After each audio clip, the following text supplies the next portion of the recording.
welcome to my channel. So today I am sharing why I will not be using a Hobonichi Cousin in 2021.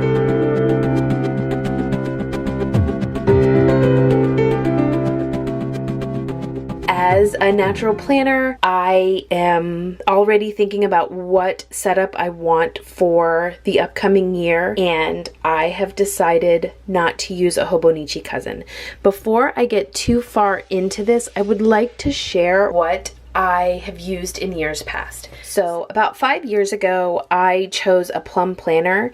They are fully customizable. You can see here's the monthly layout. It is still fully customizable. The options have changed, but you have the monthly layout, and then you have the weekly. I chose morning, afternoon, evening with a checklist at the bottom. You can add to-do pages at the end. They have all kinds of different formats that you can choose, and they're a great option, but I had decided I wanted to try something different. So the next year I chose a Recollections at Michael's. Again, loving that monthly format directly into the weekly, divided, morning, afternoon, evening. At the bottom, instead of checklist, I started to put my meals. At that point, I got heavier into the planning community and decided that I wanted to try an Erin Condren. And I must say, the paper lives up to the hype. I love the Erin Condren paper. I just do. So again, having that monthly format is something that the view that I liked. I had the vertical again with the morning, afternoon, evening, and meal planning at the bottom. The thing that I realized, however, is that I was really kind of leaving the bottom part empty. And so it was like the morning with the to-dos was getting filled up, and this planning side here was filled up, and the meals were filled up, but that bottom row was not getting filled up. And so I decided to try a yellow paper house. I probably would have gone back to the plum paper, but they did not have a neutral option at that time, and I really wanted neutral to be able to do different sticker kits depending on the season. So again, I had the monthly, loved the monthly list, and had just this part for having the list of things to do, scheduling out a homeschool period, work period, meals, and then leaving this part as more of a Bujo feel of managing different projects, different goals that I had, as well as the weekly to do. And this worked well, but I started to feel like I needed daily, because as I would write things down in here, it inevitably would go into the next day and the next day, and I'd have to kind of remember to shift back and check, did I do this? And I started to really research, and I came upon the Hobonichi Cousin. And so for the Hobonichi Cousin, I used a TN cover that I ordered from a leather maker in Portugal, and I just kind of tucked it in the back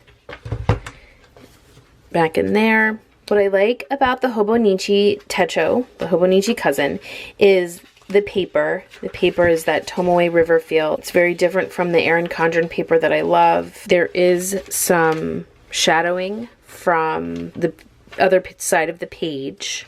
It also has the monthly view. I like to have that monthly view with the sidebar for the monthly tasks. But then the weekly is separate. So it has all the monthly up here, and then it goes into the weekly, which I have learned I don't like. Even though I tab it out, I still don't like having to go all the way to a different section for my weekly. And I'm feeling like I need to record things in both places. So I'm not enjoying that part of the organization. However, the reason why I got it is because of the dailies. And I liked the idea of being able to track my daily tasks. So I could track what it is that I needed to do. And just again, in the Bujo style, I was kind of doing some notes as well as well as the schedule. And so once again, that same idea of feeling like I needed to have it written in multiple places, I have my schedule written here in the daily as well as having the schedule written in the weekly. And so I'm just feeling like I'm writing it in 3 different places in my planner, or at least in 2. So what I'm really looking for is something where I can have monthly, weekly, and daily much closer together in the planner. And as far as I know, that doesn't exist. Partially because if I got that in the Plum Planner or the Erin Condren, it makes it very thick because the paper is so thick. This thin paper is what helps this to not be huge as far as having each day as well as each week and month.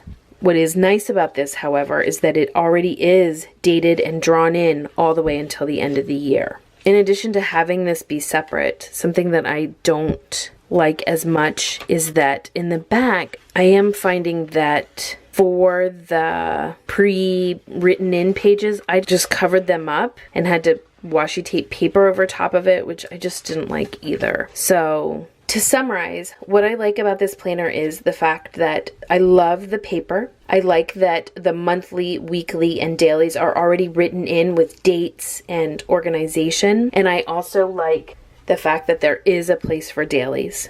What I don't like about this planner is that everything is separated. I'm feeling like I'm having to write things in multiple places because it's separated, and I've had to cover up some of these pre-printed pages in the back. So I have decided that I would like to try for this next year a 365 Stalogy, which has similar paper to the Hobonichi Cousin, not quite so Tomoe River paper feel. So the plan here is that I would have my monthly, and then each progressive weekly, and then directly next to that week, I'm going to have the daily pages. For the daily pages, rather than having one full page for a day, I'm going to start with the idea of having just a half a page for each day and see how that works out. I do like to do a lot of future planning, so I don't know if I'm going to count out the pages and then put a sticky note so that I can see, like, in November, this is what I want to do. I'm not 100% sure on how I'm going to do future planning in this, because it's the same with weekly, without kind of having that planned and written out like I have in all the other planners that I've had. It's going to be a steep learning curve. The other thing about Stalogy is, I think Stalogy can be very overwhelming because there are really artistic people who use the Bujo method and Stalogy, and their layouts are gorgeous and phenomenal. And I am not artistic. I'm going to really try to let go of my perfectionism in this and just be happy when I have a weekly layout designed and laid out, and in the summer when I'm at my busiest, that I just keep it super simple. Thanks so much for watching and indulging me in a walk down planner memory lane and talking through what I like and what I don't like about this. And as I set up next year's planner, I will be sure to bring you along. And if that's something that you would like to see, then please subscribe. And if this was a video that you liked, then please click the thumbs up button down below. Until next time.